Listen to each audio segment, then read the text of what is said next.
Dean Westendorf here.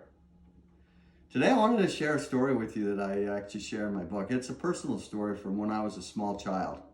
I have very vivid memories all the way back to about 2.5, 3 years old. And this particular story happened when I was about 3. So we lived in Kanab at the time, right across the street from Moki Cave, so that's 5 miles north of Kanab, and a little box canyon called Cave Lakes, I believe.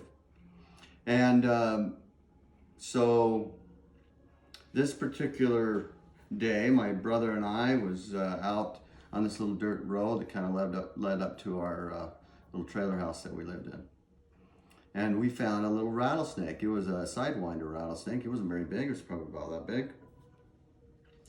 And so we caught it, actually, and put my little tricycle tire on its neck, and then sat there and tormented the little thing.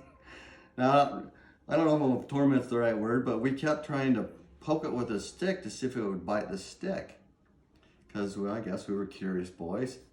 And so here we are poking this poor little stick or snake and trying to get him to bite the stick or this, and he wouldn't bite this stick at all. And I thought, as a small child, I thought, wow, that's just crazy. How come he knows not to bite the stick? How does he do that? So it kind of fascinated me. Then my brother had the bright idea that we should stick a finger down there and see if the finger would get bit. But of course, he didn't want to do it. He wanted me to do it.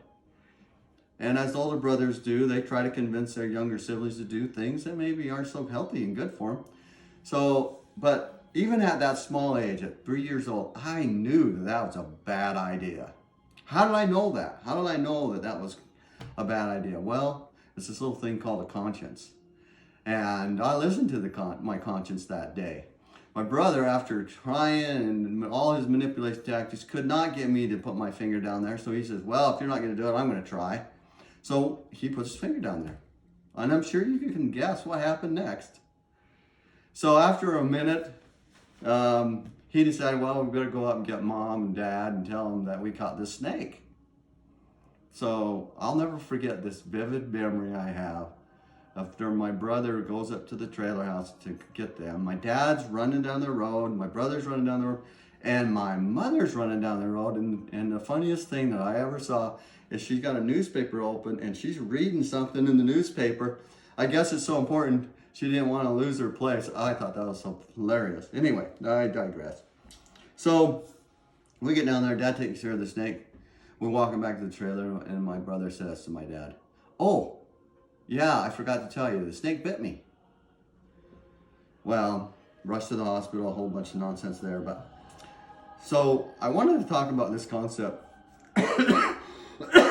because I've wondered since that day how many times we're bitten by the snakes of life because we fail to follow our conscience.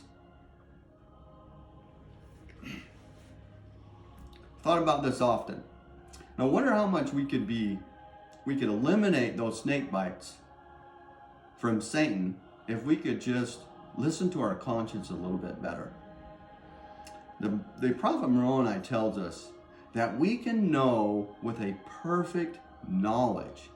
Now, he's speaking about our conscience. He's speaking about the life of Christ. When he tells us this, we can know with a perfect knowledge, not just faith. And I find that just amazing. So think about this, perfect knowledge.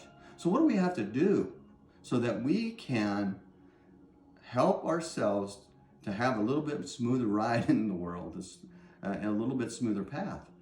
All we have to do is listen to our conscience. That's the message for today. Let's stop getting bit by the snakes. Thank you.